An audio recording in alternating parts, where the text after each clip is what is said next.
और ये सीमा बहन जी चित्तौड़ से, राजस्थान से, ये हमारे गले में 1 नोटों का हार और 1 रुपये से हमारा सम्मान कर रही हैं।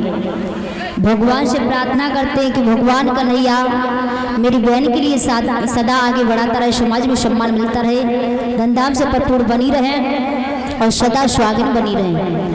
इन्होंने हमारे लिए हार दिया है, भगवान से प्रार्थना करते हैं इन हार में भी दे। कौन से हार में? खेत हार में, हार में भी दे, रोजगार में भी दे, व्यापार में भी दे, परिवार में भी दे, व्यवहार में भी दे। यानी परमात्मा इनके लिए हर जगह पर देता रहे।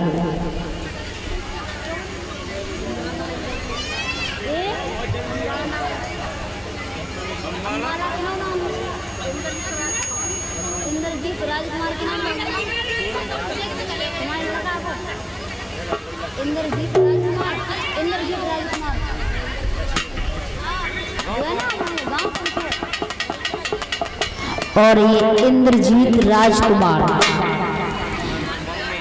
उनकी माता जी, ये 1 से 1 रुपये से हमारा सम्मान कर रही हैं। परमात्मा इन्हें सदैव आगे बढ़ाता रहे, समाज में सम्मान मिलता रहे, ठाकुर जी की दया दृष्टि इनके ऊपर बनी रहे। भैया राधा बिलखती रही हैं और श्याम सुंदर बलराम अक्रूर के साथ में चले आए, गंगा में स्नान किया है। उसके बाद में क्या देखा, मथुरा में आ गए हैं। अक्रूर से कहा कि चाचा जी आप चले जाओ और मामा को बता देना, और हो सके तो मैं मथुरा नगरी शुद्ध करके तुम्हारे घर जरूर आऊंगा।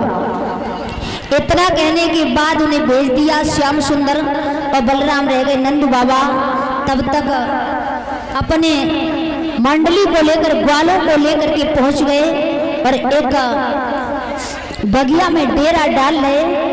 और सुबह होते ही बासी श्याम सुंदर बलराम ग्वालों के साथ में चले हैं।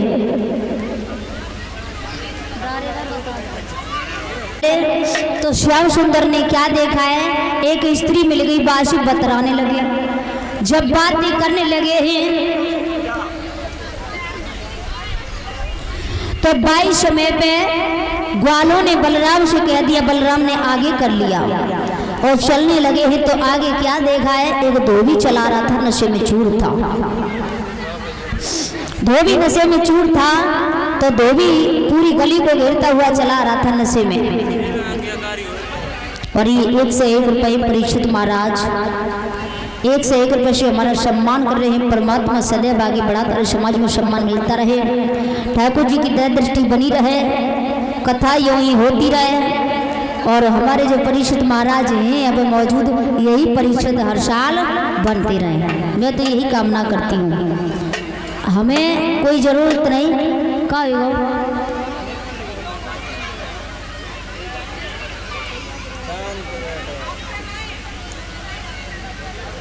हाँ मैंने बोल दिए। भगवान आपके लिए। चलो तो आ जाइए उसी प्रश्न क्यों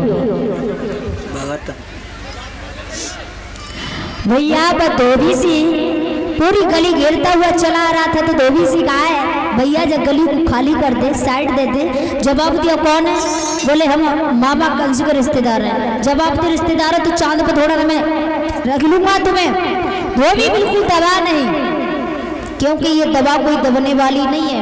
एक कवि कल्पना करता है, इसको पीने से ही चेहरे पर रूहानी आए, इसे बूढ़ा भी पिए तो जवानी आए। इसे पी करके और बुढ़े भी एक जवान हो जाते, बड़ी ताकत आ जाती है। केवल पल भर के लिए जवान हो जाते हैं। सुबह पी शाम को उतर गई, शाम को पी सवेरे उतर गई। कच्ची पी तो कच्ची बात और पक्की पी तो पक्की बात। भैया धोबी नहीं दबा, उल्टी सीधी बातें करने लगा। श्याम सुंदर ने ऐसा घूंसा लगाया, अपने परम धाम को भेज दिया। बोले गोविंद भगवान की। उसके बाद में उसके मंत्री रह गए, वो अपनी जान बचाए कि भाग गए। और भाग के बाद में वस्त्र लाए, दर्जी से फिटिंग कराई। दर्जी ने प्रणाम किया, आशीर्वाद दिया है श्याम सुंदर ने, और आगे बढ़े चले गए। धनुष बनी यज्ञशाला में पहुंच नहीं पाए, तब तक एक स्त्री मिली जिसका नाम कुब्जा, 3 जगह से टेढ़ी थी। श्याम सुंदर के उसने चंदन लगाया, पहुंच नहीं पा रही तो श्याम सुंदर ने उसी समय थोड़ी सी हाथ लगाओ, पैर पे पैर रखो, 3 झटका दे, तन सीधा कर दिया। बोले गोविंद भगवान की। अब भैया कहा कि पहले मथुरा को शुद्ध कर दूं, तुम्हारे घर जरूर आऊंगा।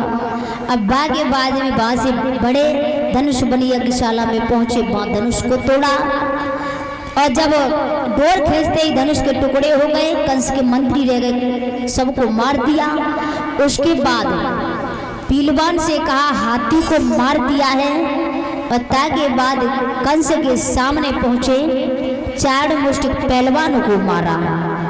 और जब मारा है तो कंस ने ऐसा देखा तो घबरा गया और कंस कहने लगा है अब मैं जिंदा नहीं छोड़ूंगा।